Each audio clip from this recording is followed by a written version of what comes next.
नमस्कार दोस्तों, बहुत बहुत स्वागत है आप सभी का आपके अपने इस YouTube चैनल वेजिटेरिया में। दोस्तों मैं हूं एडवोकेट मंजीत त्रिपाठी।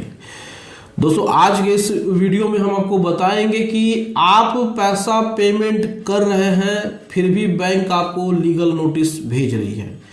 जी हाँ दोस्तों, अमूमन तो ये देखा जाता है कि लोग पैसा पेमेंट नहीं करते हैं और बैंक लीगल नोटिस भेजती है। जब पैसा पेमेंट आप नहीं करेंगे तो बैंक आपको लीगल नोटिस भेजेगी। लेकिन यहाँ पे सिचुएशन जस्ट उल्टा है। आप पेमेंट भी कर रहे हैं, अपनी ईएमआई भी भर रहे हैं और फिर भी आपके खिलाफ एडवोकेट की नोटिस आ रही है। बैंक की तरफ से उनके लीगल पैनल के एडवोकेट जो है वो आपको लीगल नोटिस भेज रहे हैं, आपके खिलाफ आर्बिट्रेशन की धमकी दे रहे हैं, आपको कह रहे हैं कि वो आपके खिलाफ चेक बाउंस का मुकदमा कर देंगे, आपके खिलाफ ईसीएस कर देंगे, जो भी चीजें हैं। तो ऐसा सिचुएशन कब उत्पन्न होता है, ऐसी स्थिति कब आती है? देखिए ये जेन्युइन चीजें हैं। आप जब प्रैक्टिस करेंगे कोर्ट में तो ये बातें आपको पता चलेंगी। आप कॉपी करके वीडियो डालेंगे तो आपको नहीं पता चलेगी, आप लॉयर नहीं हैं, ठीक है।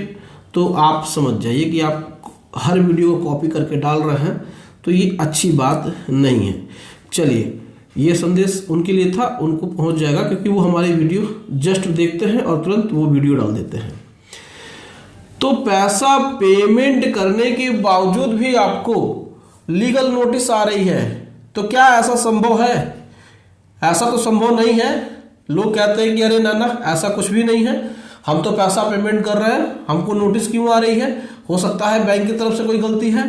तो गलती नहीं है बैंक की तरफ से, आपको लीगल नोटिस आ सकती है।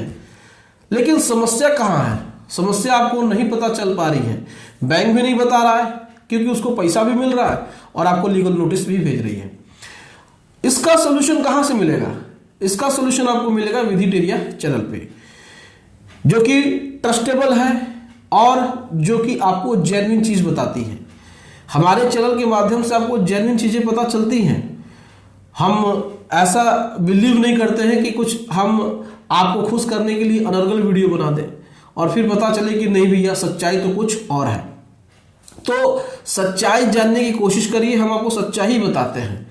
भले ही हमारा चैनल चले या न चले, व्यूज आए चाहे न आए। तो ये बात कहाँ से पता चलेगी, कैसे पता चलेगी? ये बात पता चलेगी स्टेटमेंट से कि आपका पैसा पेमेंट हो रहा है, ईएमआई जा रही है, ईएमआई में से आपका मूलधन भी कम हो रहा है, पेनल्टी में भी जा रहा है। तो आपको देखना है स्टेटमेंट में कि हमारा अकाउंट एनपीए तो नहीं है।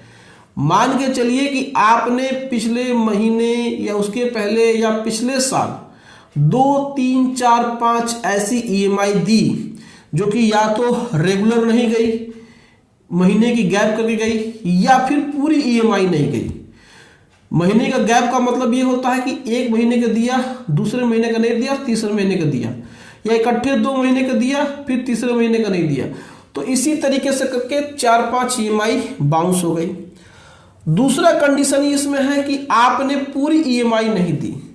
अगर आपकी ईएमआई 10,000 रुपये प्रति महीने जाती है, 10,000 पर मंथ जाता है, तो आपने 8,000 रुपये ही दिए, आपने 6,000 रुपये ही दिए, यानी पूरी ईएमआई की पैसे नहीं दिए, यानी कि पूरा पैसा पेमेंट नहीं किया और ऐसा आपने 2, 3, 4, 5 बार कर दिया।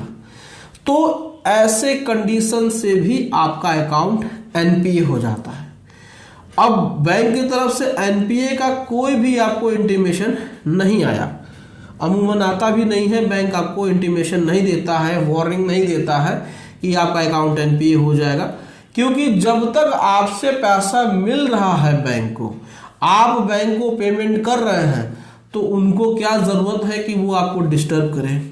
उनको तो पता ही है कि ये पैसे भी आ रहे हैं, ये पैसे पेनाल्टी में भी जाएंगे, ये पैसे उनके जेब में भी जाएंगे और आपका अकाउंट एनपीए है तो वो रिकवरी करेंगे ही करेंगे। अब ऐसे सिचुएशन में सबसे ज्यादा नुकसान आपका होता है। आपका नुकसान ऐसे होता है कि आप पैसा भी दे रहे हैं और आपको नोटिस भी आ रही है। तो अब ऐसे कंडीशन में आपको क्या करना है? देखिए, ऐसे कंडीशन में आपको पहले तो बैंक को लीगल नोटिस भेजनी है।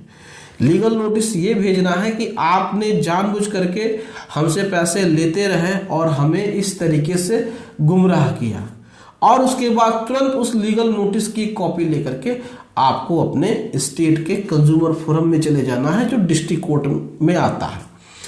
आपका डिस्ट्रिक्ट कोर्ट में जो कंज्यूमर फोरम आता है वहां पे जाकर के आप बैंक के खिलाफ डेफिशिएंसी ऑफ बैंक सर्विसेज, यानी कि बैंक ने अपनी सर्विस देने में अनियमितता की है, इसके लिए आप उनके ऊपर केस फाइल कर सकते हैं। लेकिन कंडीशन यही है, परेशानी यहीं से होती है, आपको नॉलेज नहीं है, पहली बार लोन लिया है, पहली बार बैंक के चक्कर में फंसे हैं, तो बैंक अमूमन ऐसे ही करते हैं कि एक तो आप ईएमआई भी दे रहे हैं, दूसरा आपको नोटिस भी आ रही है। तो नोटिस क्यों आती है? वो इसलिए आती है क्योंकि आपकी कुछ ईएमआईज, 3-4 ईएमआईज इरेगुलर रही या फिर पूरी नहीं गई, जिसकी वजह से आपका अकाउंट एनपीए हो गया और वो आपको स्टेटमेंट में शो करेगा, लेकिन बैंक उसके लिए कोई भी नोटिस आपको नहीं देगा। तो आपको जानकारी नहीं थी, फिर भी इस तरीके की नोटिस आती है, तो ऐसे लीगल नोटिस के जवाब में आप अपना बचाव भी इस तरीके से रख सकते हैं। आप एडवोकेट के माध्यम से जो भी बैंक का नोटिस आया है उसको आप रिप्लाई दिलवा सकते हैं, आपको वहां पर कोई दिक्कत नहीं होगी। और बैंक को ये कहना पड़ेगा कि चलिए हमने आपको इंटीमेशन नहीं दिया, आप इतना रुपया पे कर दीजिए, आपका हम अकाउंट रेगुलर कर देते हैं। तो यहाँ पे फिर आपको बैंक से इंटीमेशन रिटर्न में लेना है और आप उनसे कहिए कि आप इसको लिखित में दीजिए, रिटर्न में दीजिए कि हम इतना पैसा पेमेंट करेंगे तो हमारा अकाउंट रेगुलर हो जाएगा। तो अगर बैंक देता है तो आप पैसा पेमेंट कर दीजिए, नहीं देता है तो पैसा बिल्कुल मत पेमेंट करिए।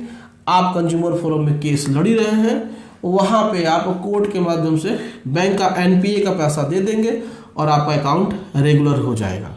तो इस प्रकार से आपको लीगल नोटिस नहीं आएगी, और अगर आपको लीगल नोटिस आती है तो इसीलिए आती है कि आपका अकाउंट पिछले साल कभी न कभी एनपीए में गया होगा, जो अभी भी एनपीए कैटेगरी में है, और आपकी ईएमआई भी जा रही है और बैंक आपको लीगल नोटिस भी भेज रहा है। तो उम्मीद है दोस्तों वीडियो आपको समझ में आया होगा। वीडियो समझ में नहीं आएगा हो तो वीडियो को फिर से आप रिवाइंड करके, पॉज करके या फिर से देख सकते हैं। ये वीडियो आपके बहुत ही काम की साबित होने वाली है।